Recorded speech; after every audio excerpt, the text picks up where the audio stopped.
Quisiera hacer dos preguntas fundamentalmente. No me queda fijo o no lo escuché. ¿Cuál sería el costo tentativo de un trasplante cardíaco aquí en el Instituto Mexicano de Seguro Social, Centro Médico de la Raza? ¿Y cuál sería, si es que se hace y con qué frecuencia se hace, a nivel privado? Muchas gracias. Sí, muchas gracias por su comentario, doctor, amigo de mucho tiempo. Afortunadamente, desde el punto de vista de lo que es la economía de la salud, el costo para los trasplantes de órganos vascularizados está contemplado dentro de un proceso que nosotros denominamos a través de un outsourcing servicios integrales.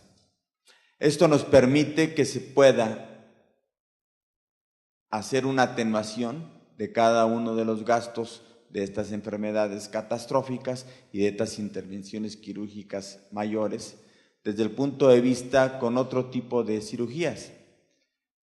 Normalmente podríamos nosotros hacer una estimación de alrededor de gastos quirúrgicos inherentes a la hospitalización sin honorarios médicos de alrededor de 875,000 pesos.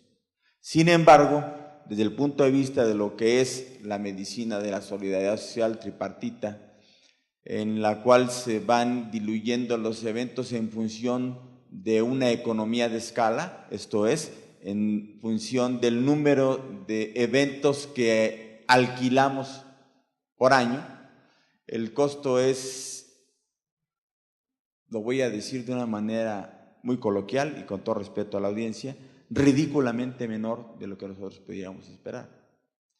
Sin embargo, lógicamente, desde el punto de vista del costo-beneficio en la recuperación de años productivos, es paradójicamente bipolar. El gasto que nosotros llevamos a cabo en el procedimiento quirúrgico realmente es muy atenuante en función de los gastos paralelos que tenemos, como es el transporte, como es la procuración, como es la disposición de helicópteros, aviones, ambulancias, etcétera. Sin embargo, sigue siendo mucho más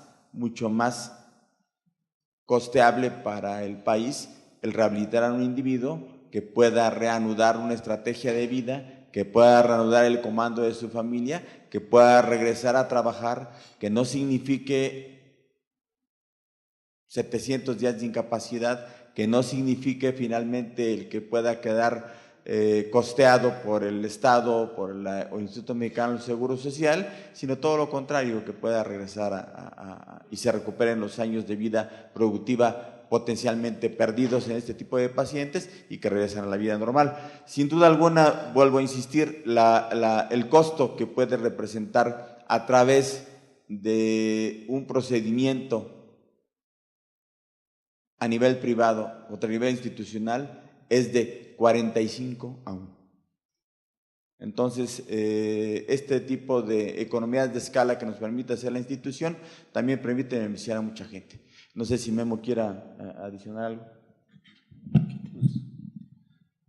No, básicamente reforzar lo que ya ha comentado el doctor Saldívar. Es más barato rehabilitar a un paciente que mantenerlo incapacitado, que aparte va a costar más de las hospitalizaciones que muchas veces son en las unidades de terapia intensiva, cuyo costo es muy elevado a comparación con una hospitalización convencional. Entonces yo creo que no hay más que comentar, más que lo ya ha dicho. Señor secretario, si hay alguna intervención a través de internet. Sí, han llegado múltiples felicitaciones a través de internet, están conectadas 17 entidades del país, 3 países sudamericanos, entre ellos instituciones de salud, grupos médicos y universidades. Seleccionamos una pregunta que se ha repetido en varias ocasiones y va dirigida a esta al doctor Lezama. La hace la doctora Blanca Estela Grimaldi de México, Distrito Federal, y dice: en un paciente que ha sido sometido a revascularización por cardiopatía isquémica, ¿cuáles son las medidas y cuidados a seguir en el ámbito familiar para contribuir a una óptima reincorporación a sus actividades. Gracias.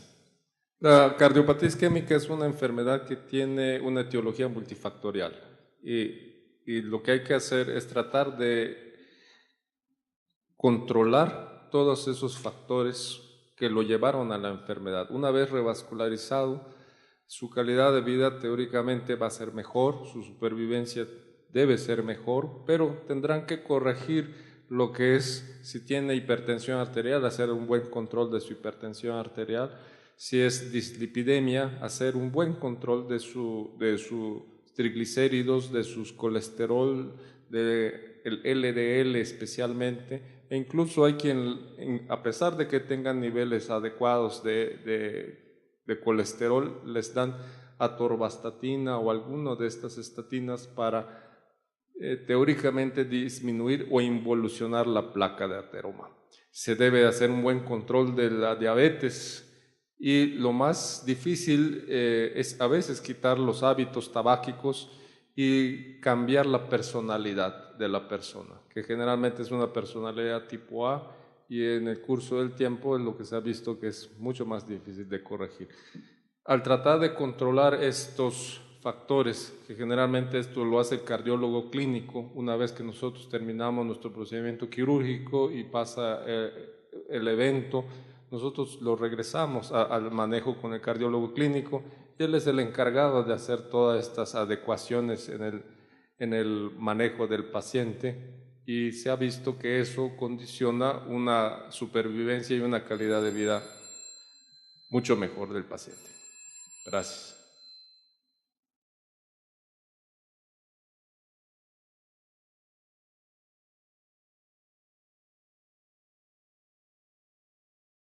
Mi nombre es doctor Elio Humberto García del Río y me dedico a la investigación privada y me interesa sobremanera porque los ponentes han mencionado en varias ocasiones que la arritmia es un problema que se presenta en la cuestión de las operaciones. Mi pregunta es la siguiente. Si la mencionan, supuestamente, debe tener una cierta ponderación. La importancia que tiene la arritmia cardíaca en las intervenciones quirúrgicas. No sé si tengan algún dato sobre ello o es simplemente un supuesto. Muchas gracias. Memo. No, efectivamente, la presencia de arritmias es una situación que sí está relacionada no solo a la intervención cardíaca para tratar la cardiopatía isquémica, forma parte del complejo de la patología del paciente. En algunos casos ya viene el paciente con arritmias previas, vamos a pensar en el paciente con secuelas de fiebre reumática que hace valvulopatía mitral, 30% llegan ya con fibrilación auricular. Un 5% de los pacientes isquémicos llegan a desarrollar fibrilación auricular y esta va aumentando su incidencia conforme pasan los años, de tal manera que puede aparecer de manera espontánea hasta en un 10% en pacientes mayores de 80 años, cuando es de manera espontánea. Eso por un lado. Y por otro lado, la presencia o la manipulación del corazón ocasiona también irritabilidad, sobre todo cuando se somete a la lesión de isquemia reperfusión. Eso quiere decir, pinzamos el corazón, la aorta, dejamos que el corazón esté isquémico durante el procedimiento quirúrgico y luego después, al momento en que se reperfunde y recibe sangre, que todos pensaríamos ya se resolvió el problema, la entrada de oxígeno en cantidades importantes a un área que estaba isquémica ocasiona la formación de radicales libres y esto aumenta el edema endotelial y una serie de consideraciones de índole ultraestructural que llevan al desarrollo de arritmias. Entonces sí se está ponderado, sí se considera como una condición no deseable dentro del procedimiento quirúrgico, pero que si se presenta se puede tratar y se debe tratar de inmediato. No sé si con esto conteste su pregunta.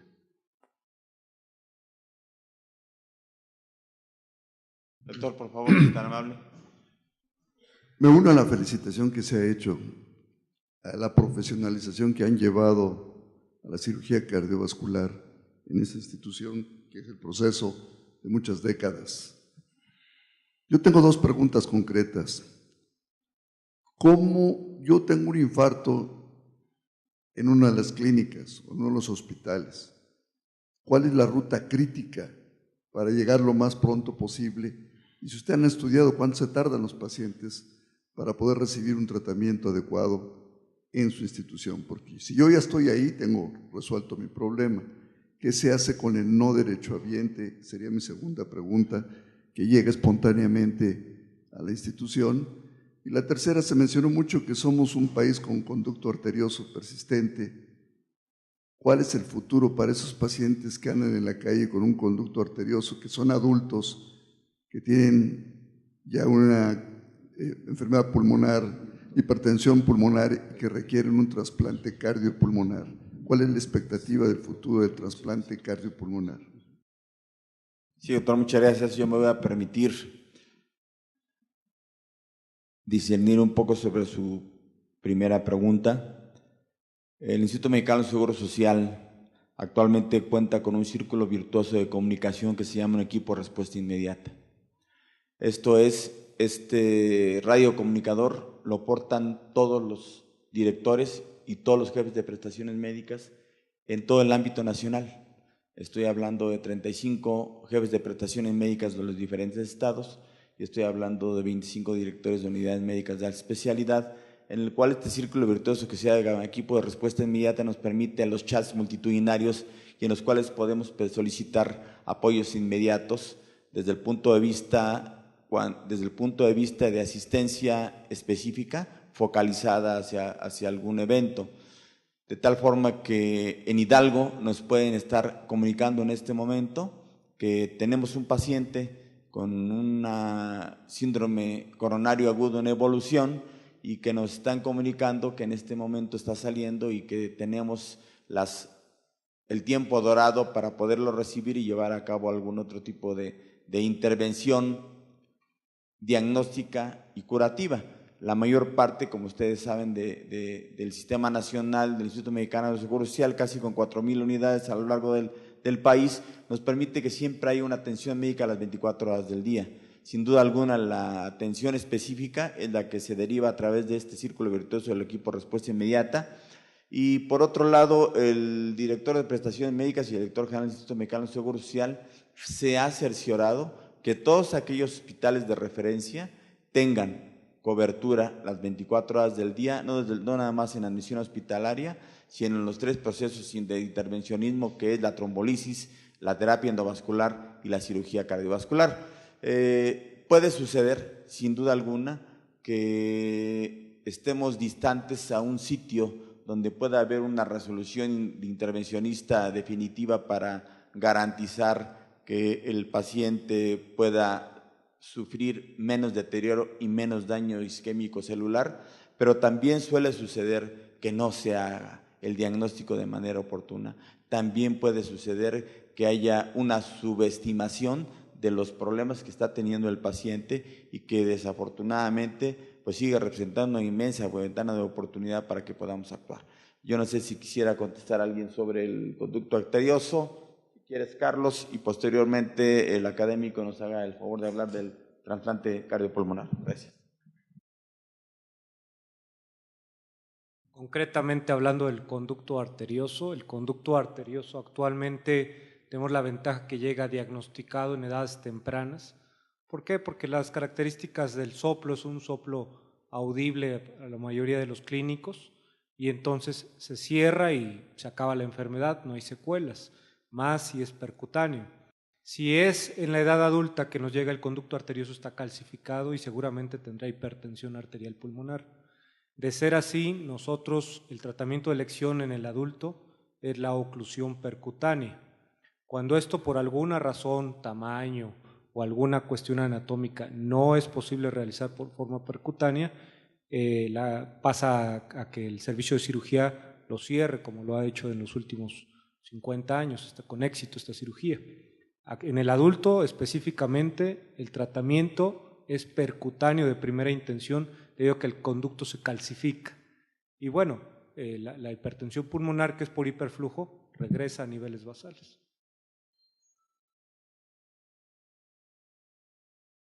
Y cuando esta hipertensión pulmonar ya se vuelve fija en el adulto, es cuando ya se tiene que valorar la posibilidad de hacer trasplante de bloque cardiopulmonar. No hay mucha experiencia en el país, hasta donde tenemos registrados solo se han hecho 3 trasplantes de bloque cardiopulmonar desde 1988, que inicia el programa de trasplante en nuestro país, hasta la actualidad. Los resultados no son muy buenos, la recuperación fue temporal en algunos pacientes y después fallecieron, pero la situación más importante es que no hay donadores apropiados para el pulmón.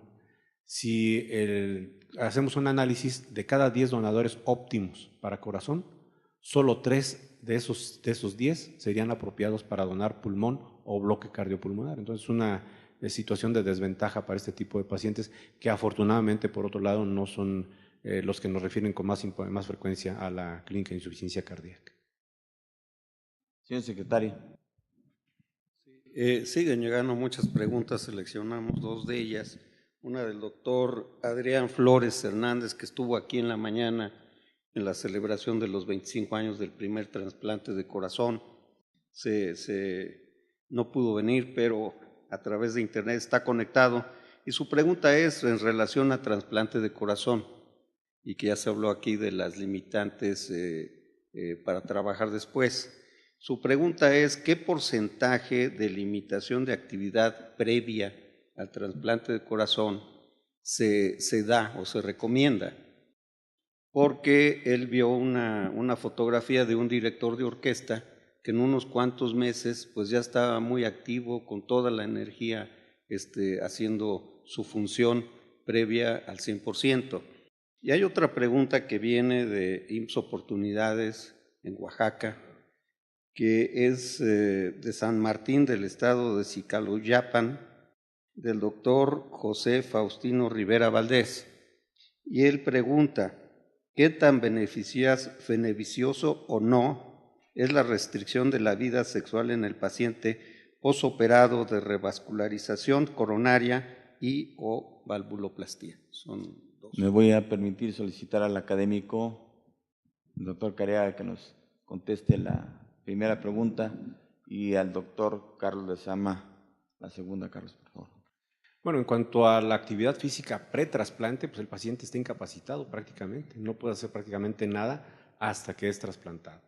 Aquí, después del programa de trasplante, la idea es que el paciente se movilice lo más tempranamente posible de terapia intensiva, que se retire el apoyo mecánico ventilatorio para disminuir la posibilidad de adquirir algún problema de infección nosocomial, dado que estos pacientes van a recibir terapia inmunosupresora. Entonces, la idea actual, contrario a lo que pasaba en los primeros años de trasplante, en lo que el paciente duraba intubado 24, 48 horas pues, para ver cómo se iba recuperando, es que en cuanto a las condiciones hemodinámicas ventilatorias y de ausencia de riesgo de sangrado mayor al habitual en este tipo de procedimientos estén controlados, el paciente se le retire el apoyo ventilatorio.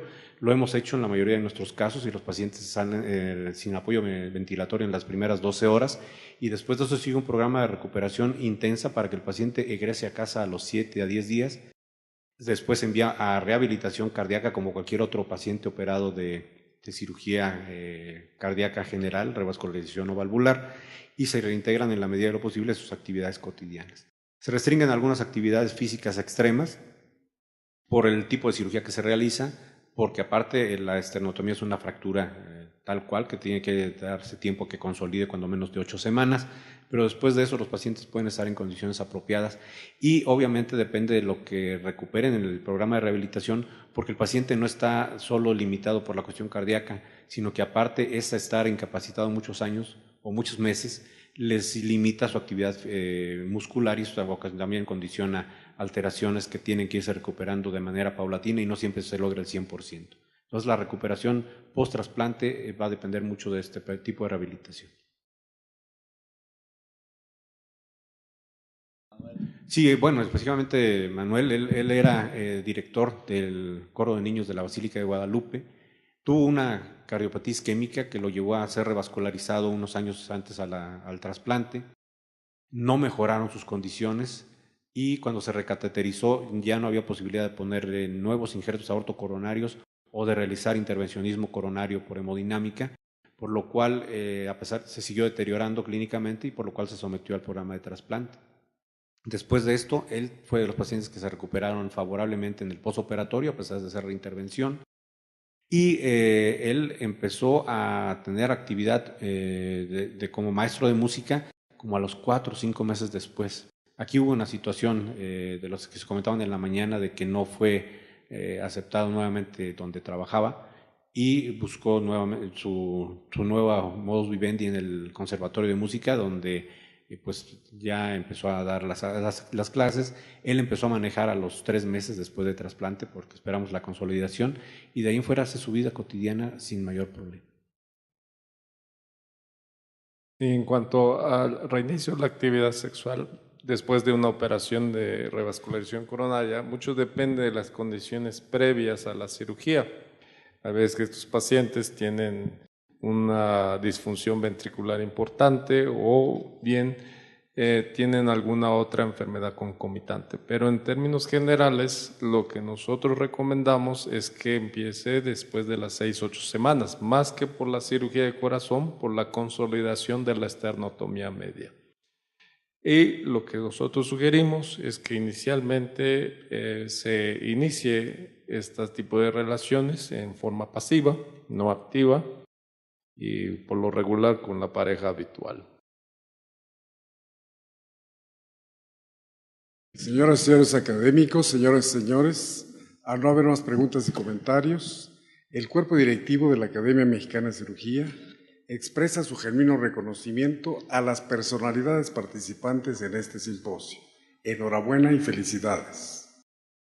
Solidaridad social tripartita, en la cual se van diluyendo los eventos en función de una economía de escala, esto es, en función del número de eventos que alquilamos por año. El costo es, lo voy a decir de una manera muy coloquial y con todo respeto a la audiencia, ridículamente menor de lo que nosotros pudiéramos esperar. Sin embargo, lógicamente… Quisiera hacer 2 preguntas fundamentalmente.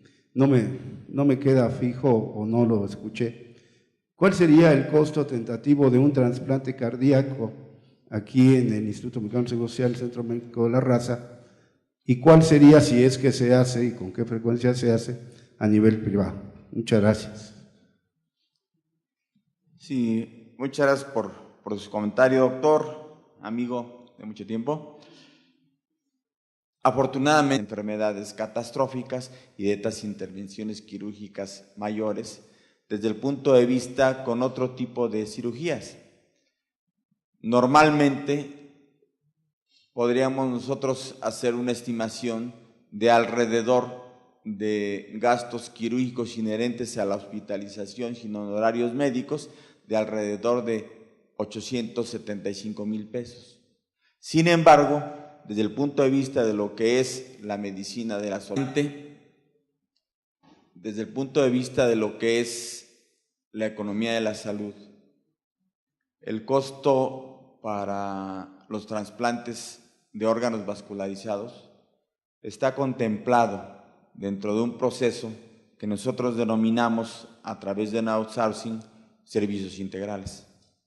Esto nos permite que se pueda hacer una atenuación de cada uno de los gastos de estas. Desde el punto de vista del costo-beneficio en la recuperación de años productivos, es paradójicamente bipolar.